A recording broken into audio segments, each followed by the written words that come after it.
keamanan. Khusus terkait dengan guru, izin Pak Ketua, nanti ini kami juga akan segera koordinasi karena ini adalah Didikbud, termasuk Dapodik dan lain-lain. Makanya menjadi aneh, nanti tolong Pak Kepala nanti bisa disampaikan. Nah, terkait dengan data, saya kira kami tidak ada yang berbeda Pak Ketua. Data 2,3 juta harus diselesaikan. Basisnya adalah yang di BKN. Ini harus kita tuntaskan. Soal tes tadi Bapak sekalian, itu hanya formalitas. 100% mereka diterima. Jadi sekali lagi tes ini formalitas untuk mendata ulang, jadi Bapak 100% diterima. Cuman bagi daerah yang tidak punya kemampuan keuangannya, dia tetap standby di paruh waktu. Bagi daerah yang sudah punya anggaran cukup, dia pasti di penuh waktu. Jadi baik yang paruh waktu maupun penuh waktu, 2,3 juta tadi, pasti dapat NIP. Pasti dapat NIP. Makanya saya heran tadi banyak kasus di daerah, kadang manuver di daerah ini beda-beda. Oleh karena itu besok izin Pak Ketua, kami akan menyerahkan formasi. Besok akan dihadiri oleh hampir seluruh kepala daerah. Mohon Pak Ketua bisa hadir, menyampaikan di forum itu besok siang. Ya, para sekjen, para kepala daerah hadir. Besok Bapak silahkan, Bapak warning ini Bapak sampaikan ke para kepala, minimal sekda besok datang. Akan dihadiri oleh 1.300-an orang. Bapak sampaikan lagi. Kami sudah sampaikan nggak bosan-bosannya Pak.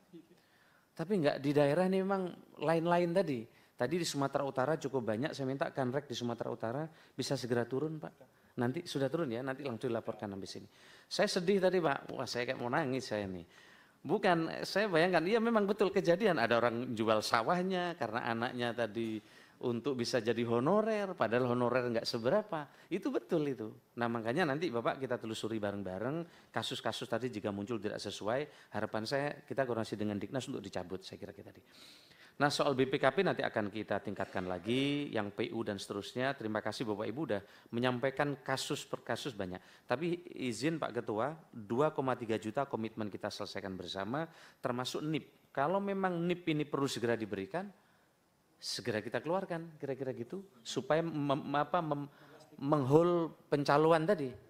Ya, kira-kira gitu ya. Mungkin gitu ya Pak Anu. Nah, nanti dengan BKN kita koordinasi soal NIP nanti itu perlu waktu dan waktu tergantung kemampuan keuangan daerah. Kira-kira gitu ya. Nah Bapak sekalian, kita sudah minta SPTJM di kepala daerah. Tetapi memang di daerah ini variatif sekali responnya dan seterusnya. Kemarin soal formasi tadi baru kami rapatkan. Kita harus jemput bola Pak nanya. Daerah ini nggak ngusulkan. Bayangkan, kita sudah minta Pak Ketua, tadi sampai kenapa ini ada kosong, saya bilang tadi, kenapa bisa kosong formasi? Saya minta ditelepon lagi, saya bilang tadi. Yang kosong ditanya lagi ke sekdanya sama kepala daerahnya. Mereka kosong Pak, nggak mau ngajukan. Ada berapa daerah tadi ya? 14 daerah formasi kosong. Saya minta dijemput bola lagi, ditelepon. Teman-teman yang malah dimarahin sama mereka. Sama daerah itu. Oleh karena itu nanti izin Pak Ketua bisa datang besok Bapak sampaikan ini komitmen Komisi 2 dan kita untuk menyelesaikan jangan diselip-selipin lagi. Karena aturannya udah jelas mereka nggak bisa nyelipin. Tanpa ada di database BKN pasti mereka nggak bisa selip. Berarti permainan ada di tingkat daerah. Nah gimana caranya permainan yang tidak ada? Mari Bapak cari rumus kami. Kadang permainan lebih tinggi dibanding aturan yang bikin aturan ini. Ya. Baik sekalian, Pak Samsur Rizal tadi juga sama soal Satpol PP ini sudah kami urai dengan Kemendagri, insya Allah sudah ada solusi. Cuma ini karena tidak sabar, sepertinya muncul terus. Nanti saya minta Pak Abah menjelaskan soal ini ya. Formasi tadi soal Bapak tadi sudah saya diskusikan. Saya minta dijawab tadi sudah selesai tapi formasinya belum keluar. Pasti di guru rata-rata Pak. Iya di guru. Nanti BKN kami minta menjelaskan. Dari Pak Ongku juga sama, saya kira masalah pegawai koperasi dan seterusnya SKTT. Kalau dia tidak punya dapodik, mestinya tidak bisa Pak Ongku. Ini menarik menurut kami di Sumatera Utara ini tidak ada dapodik. Kalau betul mereka tidak ada dapodik, mestinya tidak bisa diangkat jadi guru. Nanti kami akan minta penjelasan dari dari BKN.